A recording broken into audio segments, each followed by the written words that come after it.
longer tradition of women's hockey in Canada.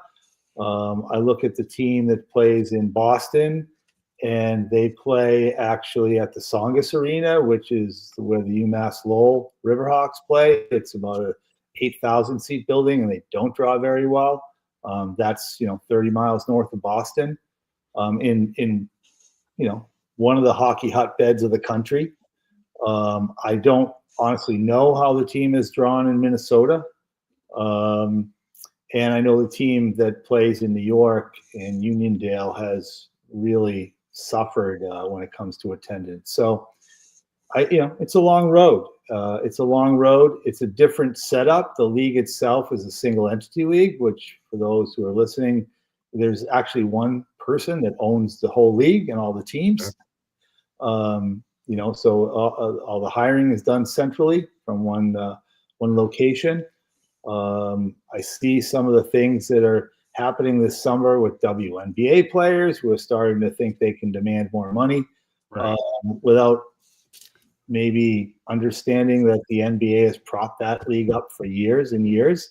And now they've got a bona fide celebrity or star in Caitlin Clark, and the girls and even the coaches in the league seem to treat her with jealousy instead of the respect that they should, so they can grow their league. So again, I think there's a lot the PWHL can learn from the NBA. Right. And if they take their time and walk before they run, I think they'll be successful in the long run.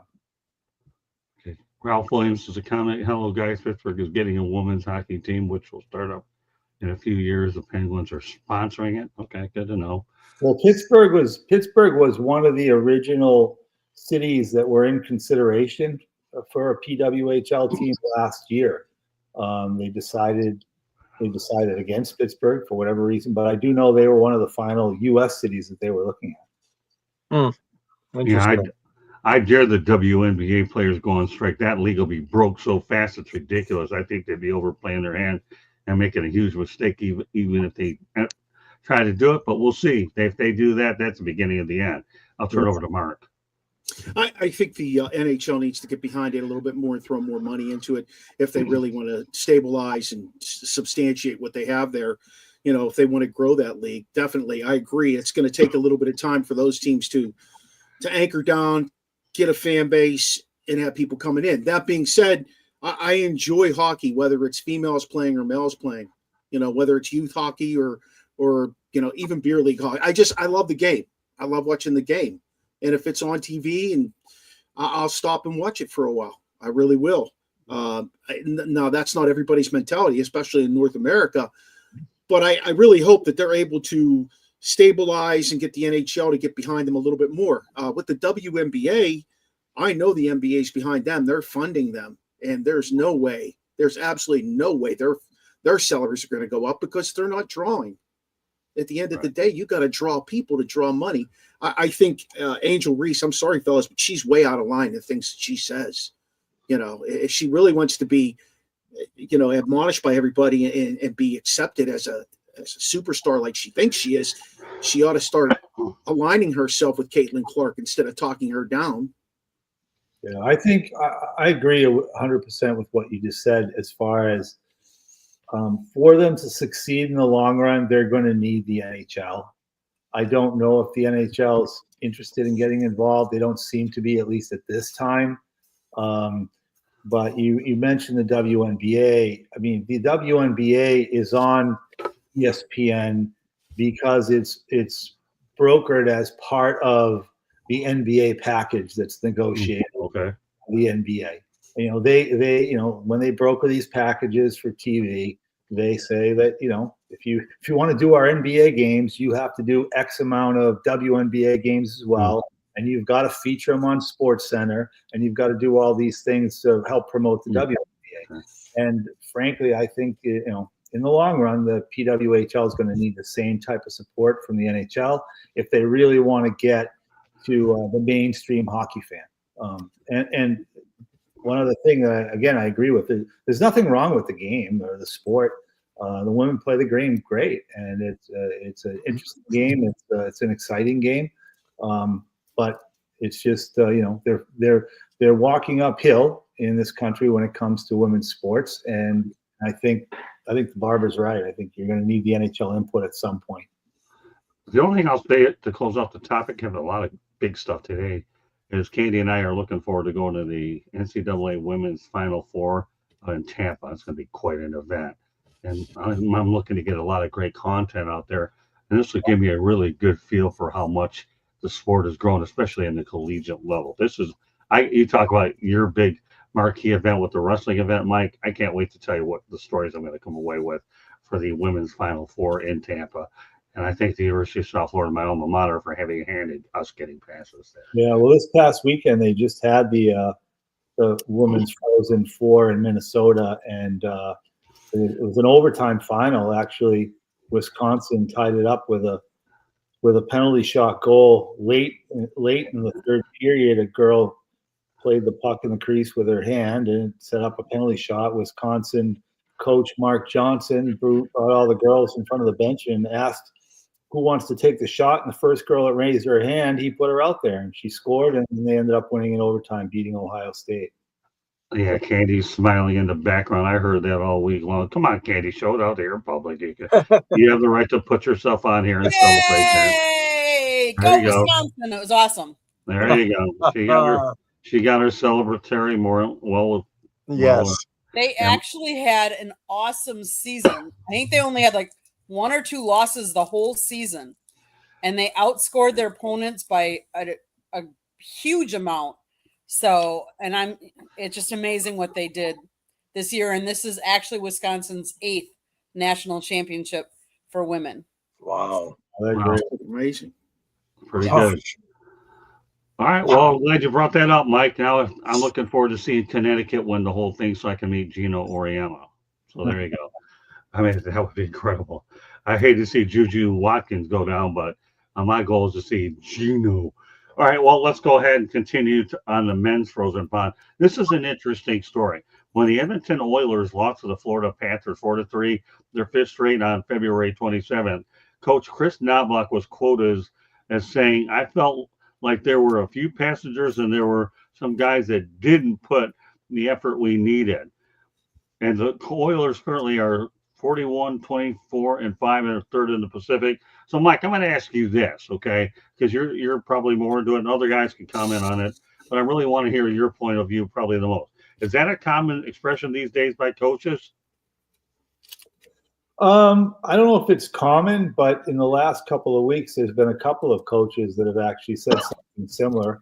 One of them lost his job today, and the other one, Andrew Burnett in Nashville, said it a couple of weeks ago. But so yeah, I don't know if it's something that's being commonly said. I'm not sure if it was fair or not. I mean, he knows his team better than I do, but I do know that team, to me, looks like a tired hockey club. I mean, that's a team that went to the brink Game 7 last year in Florida. Like everybody that goes that far, they had a short time to recover. And then when you think of the Edmonton Oilers, no one has as much travel over the course of the season as the Edmonton Oilers. And I think they're just a worn down hockey team. And playing in the West this year doesn't help. I mean, there's some real strong teams: Colorado, Dallas, Winnipeg, Las Vegas or Vegas. Even teams like LA are strong contenders.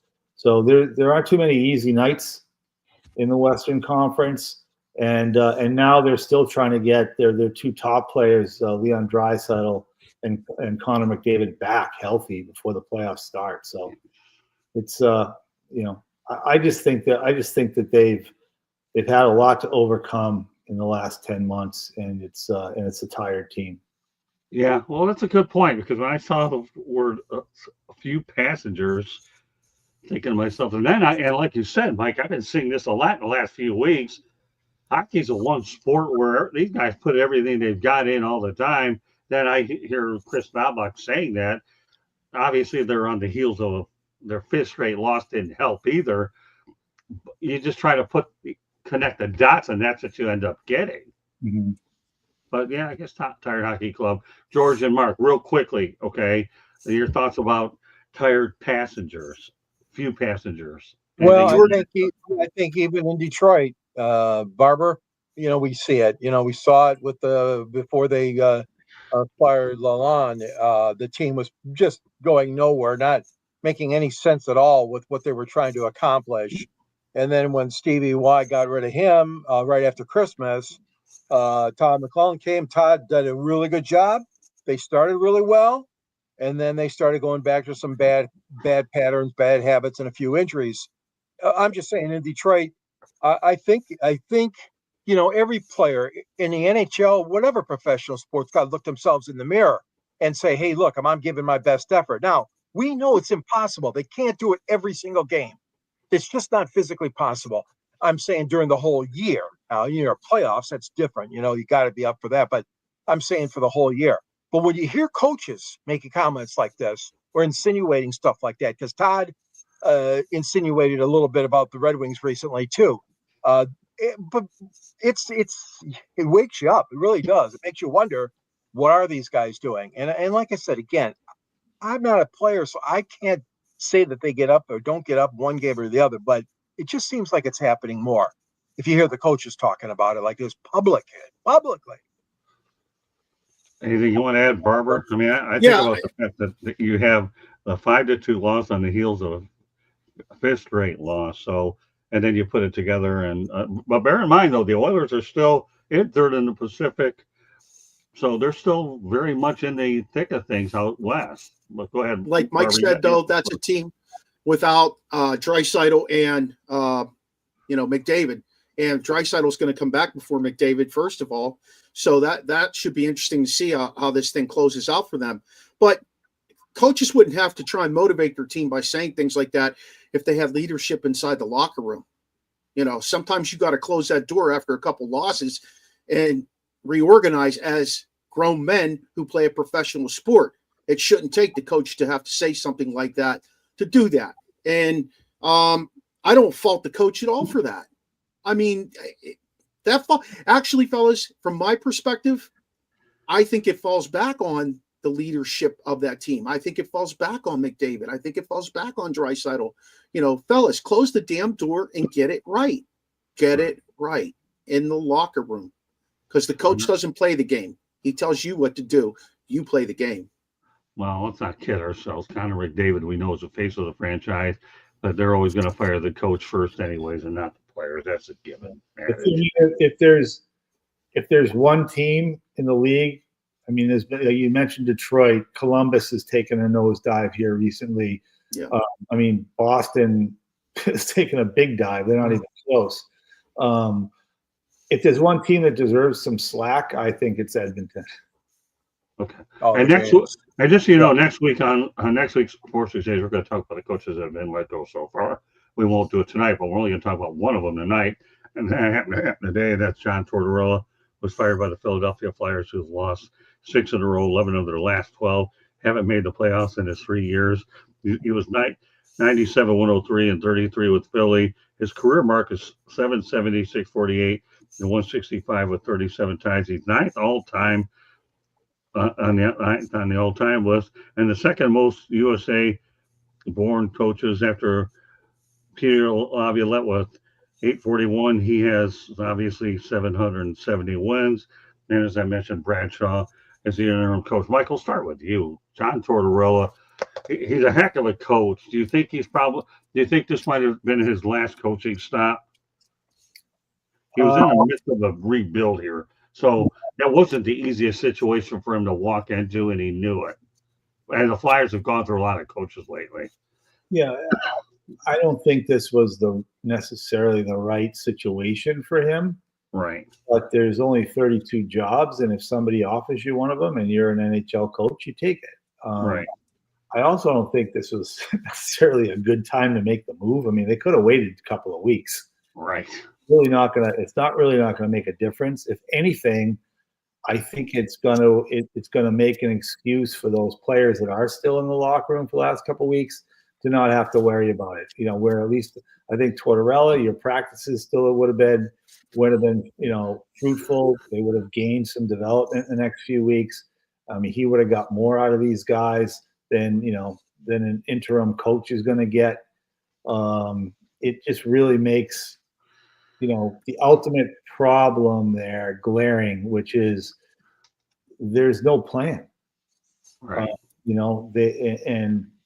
guess you got to point to Keith Jones. He's the president of hockey operations. You got to point to Danny Briere. He's the GM. But they've been there a couple of years now, and there's no plan. I think they're probably in worse shape now than when they started the season. They still don't have a clue about what they're doing with their goaltending in the future. Right. They've got, two players, maybe Konechny and Michkov, who are going to help them in the future, but they've got nobody to help them, nobody around them. Right. They don't know what type of team they want to be. They're not loaded with early draft picks, to start rebuilding the team. Like, I think this isn't about coaching. This is about they need a real plan there and to figure out what direction they want to go in. And then you can decide, what type of coach do I want to bring in. I mean, Anaheim did this a couple of years ago when Pat Verbeek went in there. He had a plan. This is how we're going to rebuild it. And I'm going to hire a coach that can help me build this thing. He hired Greg Cronin, who went in there. And now you see, they were a little bit better last year. Now this year, they're a 500 team. Next year, I expect they'll challenge for a playoff spot. And he had a guy like, for instance, Zegras, who was floundering there. And now he's put guys around him. They made a great trade this winter with the Rangers to get a veteran leader in there, a captain of all things. And now now they're on track because they have a plan. I think that's what Philly misses more than anything is a plan. So keep in mind that Philadelphia lost 7-2 to Toronto, and Tortorella came down on himself. I was wondering whether he's begging to get fired last night just to get out of there, because to let a guy go with 9 games left in an 81-game season just seems to be strange. I just don't seem to get that logic. Maybe he was begging to get fired. Maybe Barrera said, "Yeah, okay, go ahead, go away. You're burned out." I don't know the logic. Even Wayne Fonts once coined the phrase, "What does it take?" Or no, Darryl Rogers once said, "What does it take to get fired around here?" Well, you play for it. Said, "All right, you're out, Wayne Fonts." But George, you don't have to get into that. I'm just trying to compare the two situations. That's all. Well, I think I do. There's one place that is going to take a look at him, and it's the place where he's from, and that's Boston. They need a coach. Yeah. He's a Boston guy. Okay. And I think, depending on what Boston's plan is, I think they'll at least take a look at Tortorella for next year. Interesting. Okay. Hey, any of you two want to add to it? Yeah, I think that Tortorella has shelf life no matter where he coaches. Whatever he's trying to do, he gets so far with it and his shelf life runs out. I don't know if it's because of the way he handles the guy at the end of the day. I have no idea from that perspective, but he definitely has a shelf life. He keeps moving on. He can get a team started.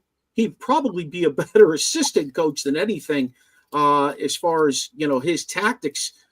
So a head coach can kind of reel him back when he's getting himself a little bit up in a tizzy.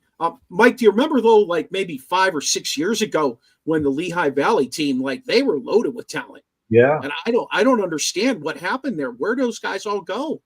The Flyers should have been off the chain by now with the talent that they had there. Good, granted, they lost Hart. I get that, but the other guys that they had, what happened?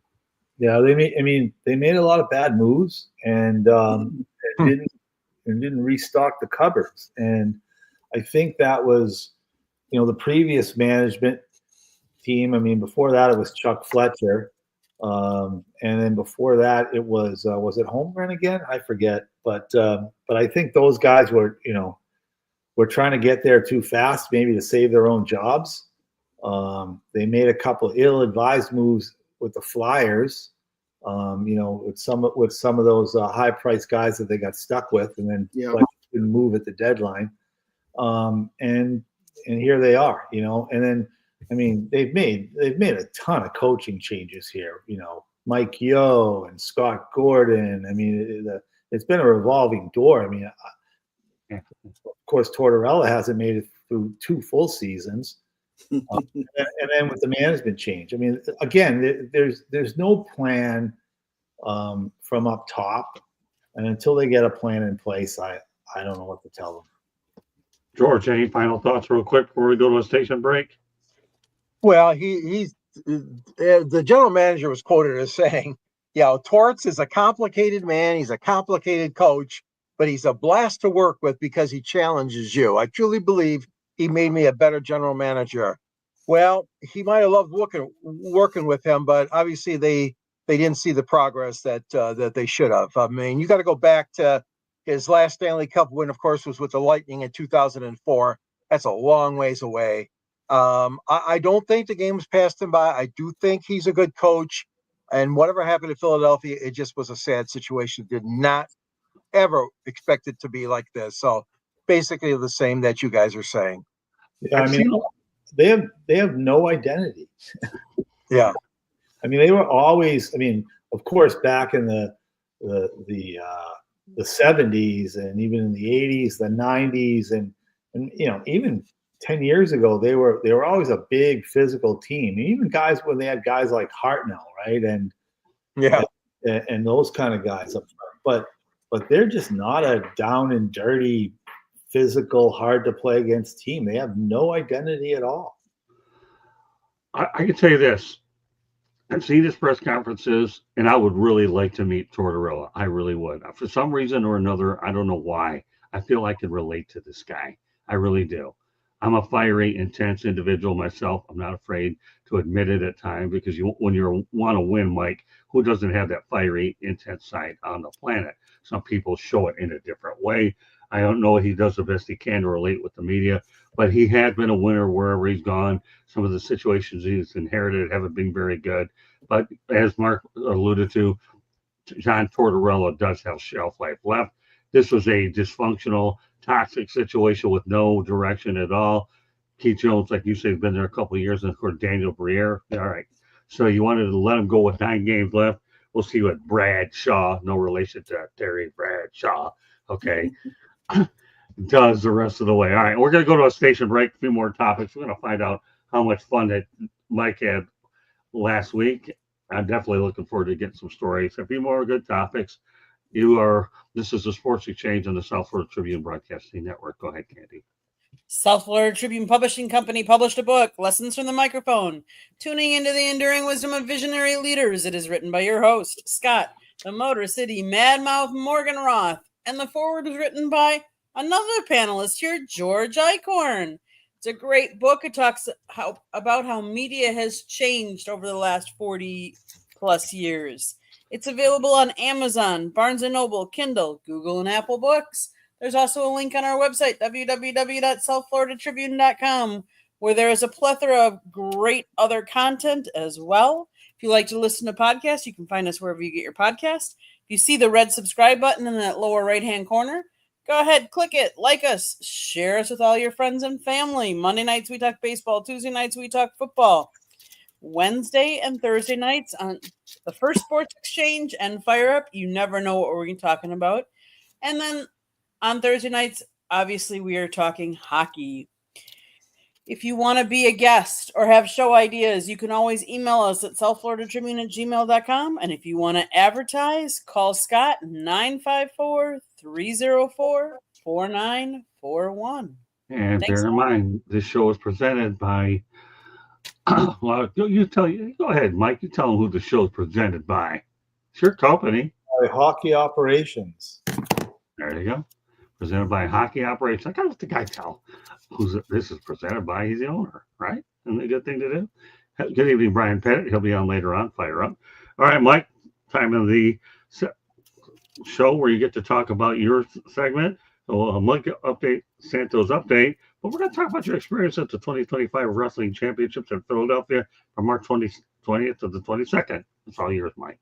Yeah, it was a fantastic experience. I mean, whether you're a wrestling fan or you're not a wrestling fan, it's something I'd encourage anybody to take in. It's 3 great days, morning session and evening sessions. The Wells Fargo Center in Philly did a great job. The matches were fantastic, especially the semifinal and the final matches. I mean, we had, of the 10 weight classes, we had 5 that went into overtime. in the final, and of course we had a great conclusion in the heavyweight match with Gable Stevenson going down in the last 20 seconds. It was a fantastic weekend. I had the opportunity to sit actually right next to Anthony Robles, who, if people don't know who that is, he was. There's a movie out right now called Glory, which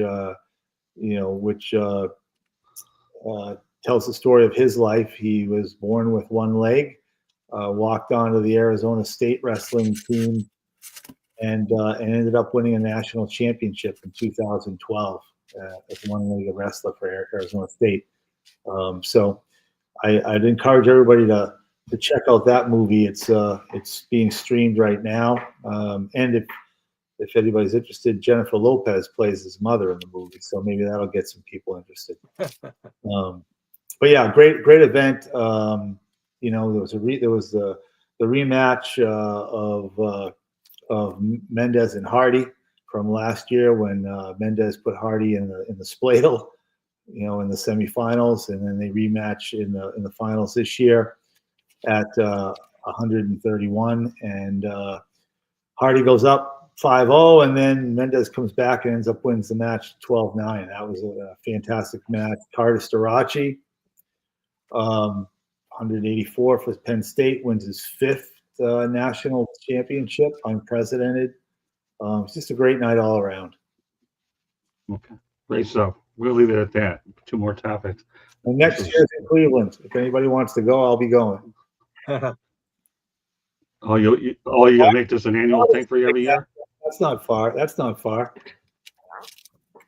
George should be able to make that one. Not far If he from can't Detroit.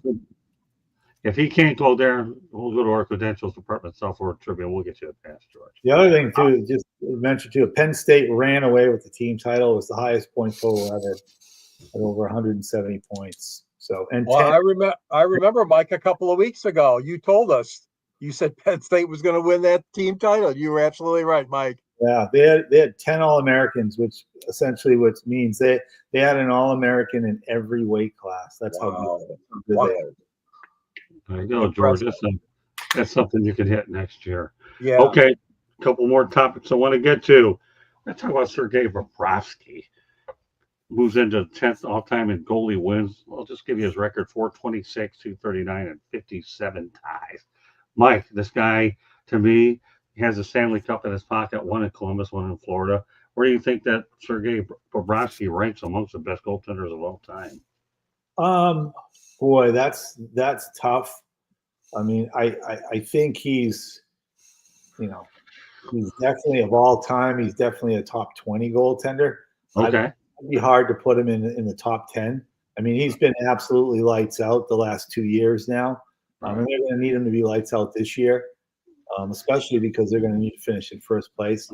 But there's been so many great goaltenders. I mean, just to the top of mind, Patrick Roy, Marty Brodeur, Ken Dryden, Jerry Cheevers. I mean, there's just been so many of them. It's hard. Hasek. Yeah, Dominic Hasek. I mean, like, we could go on and on, right? We're not even touching the Terry Sawchucks or the Glenn Halls or any of these types of people. I mean, here's one for you: is he better than Tom Barrasso? Not at this point. Not at this point, right? I mean, Barrasso had a couple of cups, won some Vezina trophies, so yeah, maybe a top 20 guy, but that's where I'd put him right now. And there's nothing wrong with that, by the way. All right. What do you guys think? I align myself with Mike on that. I think he's a top 20 guy. I don't think he performed quite as well in Columbus as he has in Florida, but also the system he's playing in front of in Florida dictates itself to a kind of a 4-line. Let's get out there, skate hard, play 200 feet, help the goalie out, come back, help the goalie out. Whereas maybe he didn't get so much of that in Columbus. He was also in Columbus in the earlier days when they were still trying to find their feet. And I believe, wasn't he there with Torts? Was he there with Torts? He probably was, yeah. So, but no, I agree with Mike. I think he's a top 20 guy. I don't know if I don't know if he'll ever climb into the top 10. I like the Barrasso throw out there, Mike. That was a good one. I mean, I watched him play in person. He was magnificent back in the day. What about you, George? Well, I think that he does deserve top 20, but I wouldn't go any higher than that either. We were blessed in Detroit. You mentioned Hasek and, Curtis Osgood and Mike Vernon when Detroit won its cups. But this guy, Sergey is just, he's a really good athlete, He's really great at goaltending. I mean, they're blessed to have him. And I really think that, there's more time to talk about the awards or halls of fame and that sort of thing later on. But I think Florida is got everybody wanting to see if they can do it again. Stanley Cup, another Stanley Cup, and he'd be the man to do it.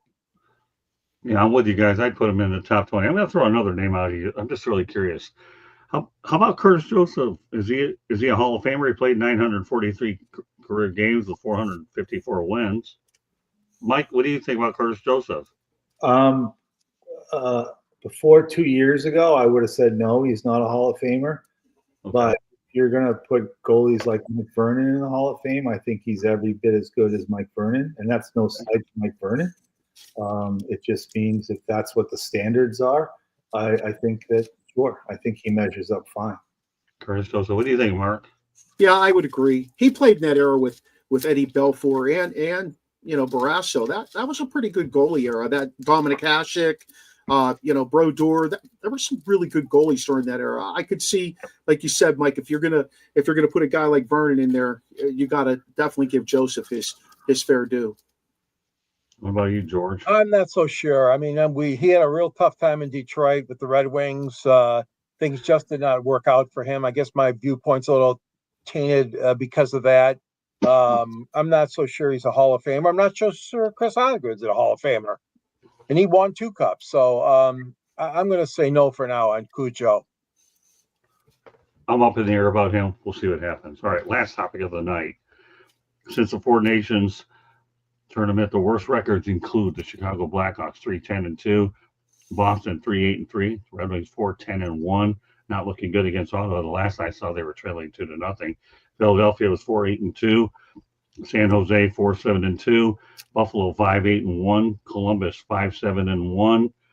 New Jersey 6-8-0. Vancouver 6-8-1, and Pittsburgh ends up being 6-7-1. All right, we'll start with you, George. What's happened to these teams, and do you think any of them will be able to dig out of this?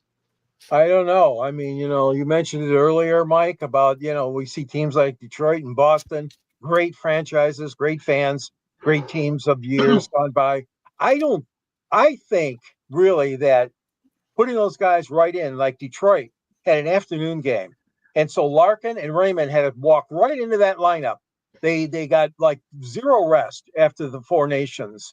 And I know you don't want to harp on that, okay, because there's other guys on the team. Detroit was, I guess you could say in one way, fortunate. They only had 2 players going, but that took a lot out of a lot of people. But that being said, the way the Red Wings have failed and Boston, I think, are 2 of the glaring ones for me, Scott. What about you, Mike? You heard the list. Will any of them get out of this into a playoff? No. I mean, and some of them have already given up, right? I mean, Boston made the decision at the trade deadline to get rid of, anybody they can, including their captain Marchand. But if you want to bring up the Four Nations again, talked about this before. I mean, New Jersey is one of those teams that you just mentioned that's in a slide. They lost perhaps their best player, right, in Hughes. And, another team that you mentioned that we just talked about, Boston, they lost their number 1 defenseman, Charlie McAvoy, in the Four Nations. So, Right. I think it's going to be pretty tough. You want to talk about guys like Larkin, of course, like it's tough to play intense hockey like that for 2 weeks. Right. And then, 24 or 48 hours later, you're right back at it with your team fighting for a playoff spot. That's, all the other guys just got off a plane from Cancun, and Yeah. and you're more beaten up than when you left. So I think it's going to be tough. I mean, the teams that have started on the downward slide, I don't think they're going to recover. I mean, What about you, Mark?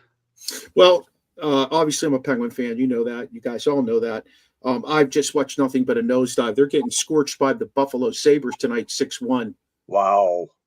Yeah, it's been really, really, really bad hockey. They did have a small streak of about four wins in a row, but they just got lit up by Tampa Bay.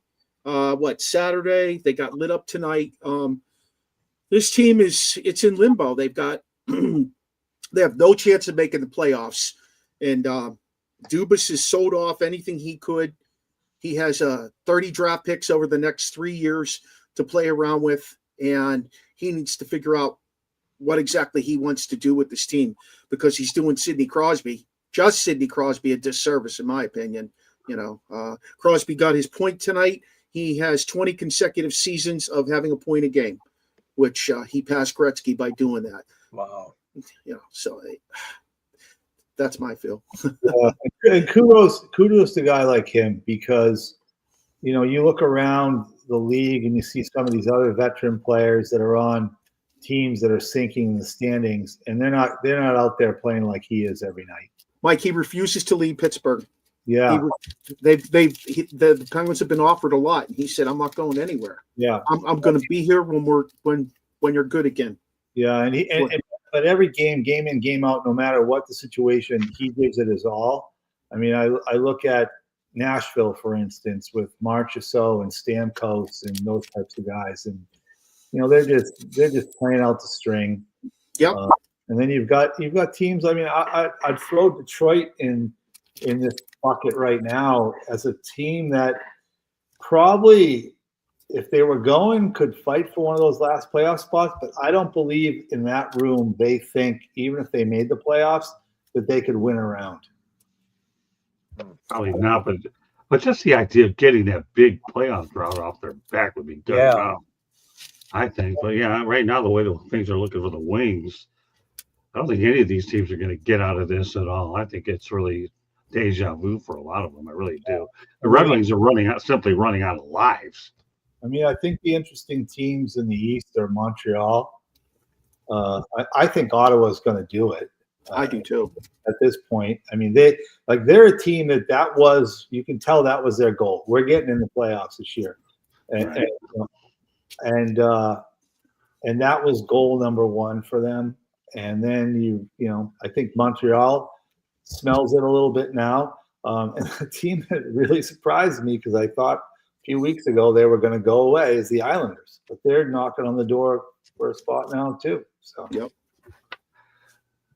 Any final thoughts, George? No, I echo the sentiments. I mean, like we talked about earlier, there's guys that got, and like you said, Mike, veteran players that just seem to be dogging it, and not just in Detroit, but there's, like you said, other teams that have gotten can't get off the schneid. I really think that there's got to be. I don't know what they're going to do in Detroit. I don't know. Yzerman is getting his share of criticism, which he deserves, but. We'll talk more about the Red Wings next week. Okay. I have a lot of things I wanted to get to tonight that were important, and we'll talk about them because we'll have more clarity over the weekend after they play the Boston Bruins, which is a nationally televised game on ABC, actually on the 8 p.m. An interesting storyline about ABC here locally. Local 10 is no longer the ABC affiliate. They won't be until August, so they ended up having to go to Channel 7. I don't know if you heard about that, Mike, but yeah, they did. They're going to be changing it a little bit to another Sunbeam location. So interesting how things, Local 10, I was talking to Will Manso at the Miami Hurricanes Pro Day, and I did attend that on, I think it was Monday, and it's pretty weird stuff. But so there'll be an independent station, but you'll still be able to get ABC here in the area, just at a different spot. And they've been affiliated with ABC for 68 years. Wow. Yeah. It just goes to show you how the media industry and the landscape definitely changes. So great show tonight. I know we got to a lot of great stuff. Tortorella, I think he'll land again for sure, but I think he'll be a lot more selective of where he goes. But Mike, after what you said about Boston, I'll be intrigued to find out if indeed the Boston Bruins would be his next stop. I really do, since he's from the area, and if it's coming from you, you really got me even more intrigued now. So Just a hunch. well, let me tell you, I'll take your hunches all day long. But Mike, but I got a coach for you up there, Who's that? Mike Sullivan. Yeah, I mean, I think they'll cut bait with him at the end of this year. I do. I mean, I like Mike Sullivan. I think he's a good coach. You know, he came into a situation that was ready-made to win Stanley Cups, but since then, he hasn't had a lot of success. He hasn't won a playoff series since 17. Yeah. So Wow. yeah, it's playoff. talk about a playoff drought. Yeah, I've heard the cat calls there. We'll find out. But I've always learned, Mike, if you go with your hunches and your instincts, more times than not, they're generally right. But meanwhile, that does conclude this edition of the Sports Exchange. Before we go away, though, everybody's going to have a chance to get a hold of themselves. And Candy Eppley's going to have one more station break, and that station break is going to come right now. Go ahead, Candy, and give everybody a preview of what you have lined up for Fire Up at the top of the hour. South Florida Tribune Publishing Company published a book, Lessons from the Microphone, tuning into the enduring wisdom of visionary leaders. The foreword was written by none other than George Eichhorn, and the book was written by your host, Scott the Motor City Madmouth Morganroth. It's available on Amazon, Barnes & Noble, Kindle, Google, and Apple Books. It talks about Scott's 40-plus years in the media and how it has changed and evolved. Get your copy today. There's also a link on our website at www.southfloridatribune.com, where there is a plethora of great content. Go check it out. If you like to listen to podcasts, you can find us wherever you get your podcasts.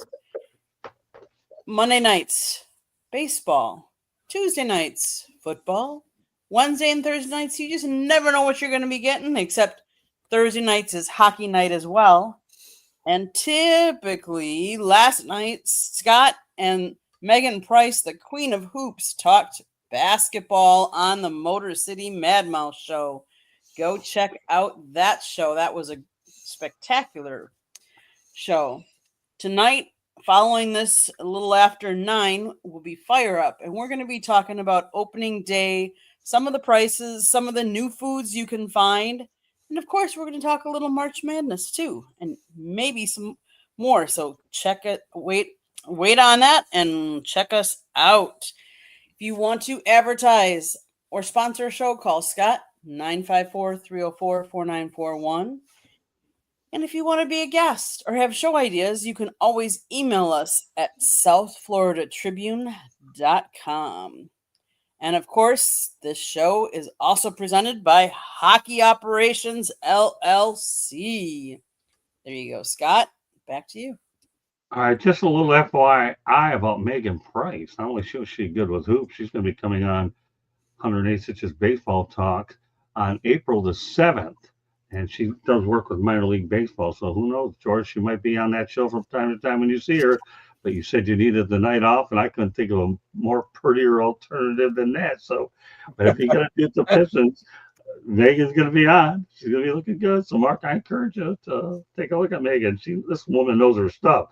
She's, to me, old school media, because she's one of those types of people that doesn't need topics in advance. She can think on her feet. I'm not saying there's anything wrong giving people topics as a guideline. But you talk to Megan, as I did last night with basketball. She didn't have anything. Boom. She spit off answer that fast. Unbelievable stuff. So Megan Price will be somebody I'm looking forward to working with more and more often. She does a great job with Candy on Chicks and Salsa and 3 Chicks in a Pod. Unbelievable stuff that we have with those girls. You have her, and then you also have Jennifer Matthews Lewis and Carrie Johnson as well. A great trio.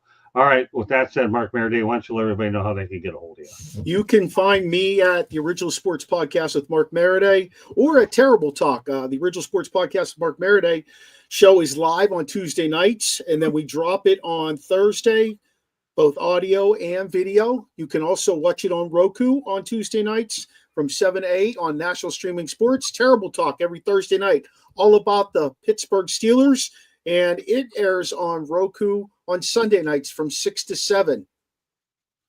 Okay, George, go ahead. You have a book. You and I both won. Oh, yes, yes. You can find me at the South Florida Tribune under the contributors section. At the end of my column, there's always a tab there. If you want a link to Amazon to get yourself a copy of my book called Detroit Sports Broadcasters on the Air, which takes us back in history in Michigan and Detroit. Scott and I are both in the book, as is our dear, long lost, unfortunate friend that died in Ernie Harwell. But there's many, many more stories in that book. You can reach me at the Yahoo at gicorn@yahoo.com, on Twitter or X at Sanji Sports 99. Follow me on LinkedIn as well and Instagram as well. So hope to see you guys next week. Enjoy the hockey talk tonight, of course. And to our sponsor, Mr. Santos. Now you can give us an update about what you're doing with hockey operations. We already got you, what your activities were last week. What's going on over there, and how can people reach you? We still have the same stuff going on, and hopefully we will be launching our Team 33 product this summer. Still, we're on schedule to do that. It's a hockey management hockey operations management program that I think fans and team people alike will be interested in. You can reach me at msantos with an S at hockeyoperations.org. I'll answer your questions if you send them in. You may not like my answers, but I'll always answer. Meanwhile, you can see Mike every Thursday night here at 8:00 p.m. South Florida Tribune Broadcasting Network. We do the Sports Exchange National Hockey Night. Glad to have Mike on the show. We try to hit some of the biggest topics in all of the National Hockey League, pro, college, or where we come up with. Mike threw the curveball about Candy was gleaming about Wisconsin's women winning it all. And I know Candy's very, very proud of that, as much as I'm proud of the fact that we had a great show tonight. Any questions or comments or final thoughts from all you guys? Enjoy the fun. It's a fun time of year. Sure is. Well, we'll have a lot more topics next week to digest. But meanwhile, we hope you've enjoyed this edition of the Sports Exchange. Fire Up is next with Candy and in the Country Club. She'll have her group out there talking sports. She gave you an idea what it is. So after we get done, flip over from our network over our other network with the later broadcast tonight. So on behalf of George Eichhorn, the barber, Mark Meriday, and Mike Santos, my name is Scott Morganroth, the Motor City Madball. Thank you for joining us. We'll see you next Saturday night. I mean, not next Saturday night. My goodness. Next Thursday. No, Mike, I got to make sure it's Thursday because I don't want to go out there and feel like I'm losing it. Don't have all my marrow. So let me do it again. Next Thursday night, 8:00 p.m. Sports Exchange. Mike Santos, myself, the barber, George Eichhorn, and as a strong possibility, Mike Whittaker will be on as well. The guy that covers the Detroit Red Wings. Mike, I know you're going to enjoy seeing this guy. We have a lot of good young guys here in our system, and it's what it's all about, and keeping the generation of journalists going. I know you'll enjoy him. So with that said, good night, everybody. See you next Thursday night, yes, people, at 8:00 p.m. Bye now.